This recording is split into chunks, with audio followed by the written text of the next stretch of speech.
Pernah gak sih kita mikir kalau hidup orang itu lebih enak? Kayak yang lagi viral ya kan, bocil itu, yang tentang perintis.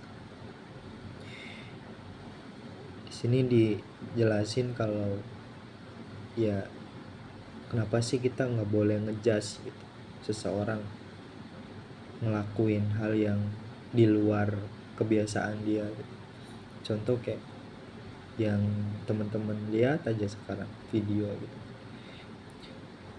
mungkin di awal-awal teman-teman saya banyak yang bilang kalau ngapain bikin kayak gitu kan. Ji lagi curhat gitu kan, Ji lagi sedih, Ji lagi uh, stres gitu kan. Dan itu lucu, awal-awal itu lucu, tapi ya saya juga memahami gitu kan kenapa dia bisa ngomong kayak gitu. Faktanya ya di luar mungkin beda, ketika bareng dia ya saya orangnya bercandaan, saya orangnya mungkin pendiam, saya orangnya yang mungkin gak banyak omong atau ya suka bikin bercanda yang berlebihan gitu kan. Tiba-tiba jadi motivator kan lucu. Jadi ya dari situ ya kita coba pahamin, saya coba pahamin kenapa teman-teman pada bilang kayak gitu. Dan sebenarnya yang kelihatan enak di mata kita, kalau kita tahu lebih dalam tentang orang itu ya miris.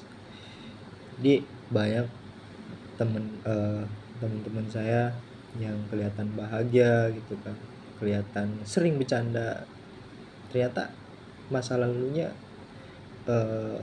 lebih pedih, lebih sedih gitu daripada saya, daripada yang saya hadepin sekarang bahkan. Jadi buat teman-teman ya stop buat ngejudge kalau hidup orang lain itu enak. Faktanya ya ketika kita belum mengenal dia, ketika kita belum bisa mahamin apa yang dia rasain, ya kita gak bakal bisa hidup seperti dia. Dan kemampuan orang itu beda-beda.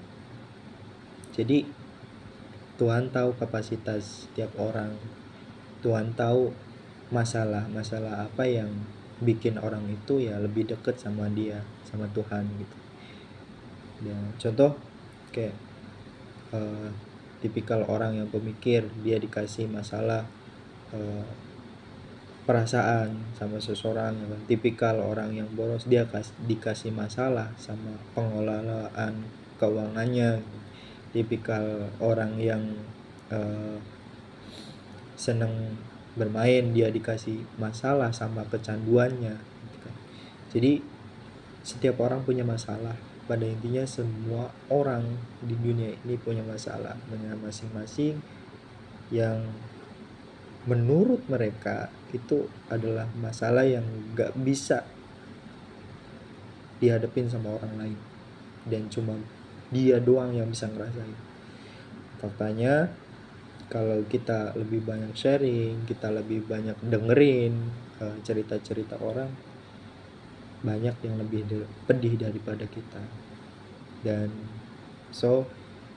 yang tadi di awal sempat disepil kalau yang kelihatannya sering bercanda, yang kelihatannya sering ketawa terbahak-bahak bahkan ketika ketemu bareng kita, mungkin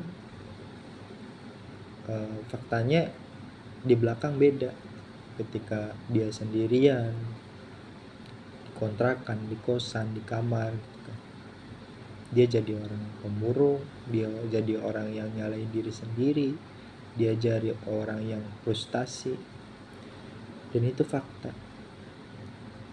Jadi ada quotes yang melekat dalam diri saya pribadi. Faktanya seseorang yang kuat itu bukan seseorang yang dia berpesona kemudian senyum sana sini bahagia gitu kan, bukan. Tapi seseorang yang kuat itu ya seseorang yang berani tampil di depan umum dengan senyum bahagianya, tapi di belakang faktanya dia punya masalah yang banyak, masalah yang rumit.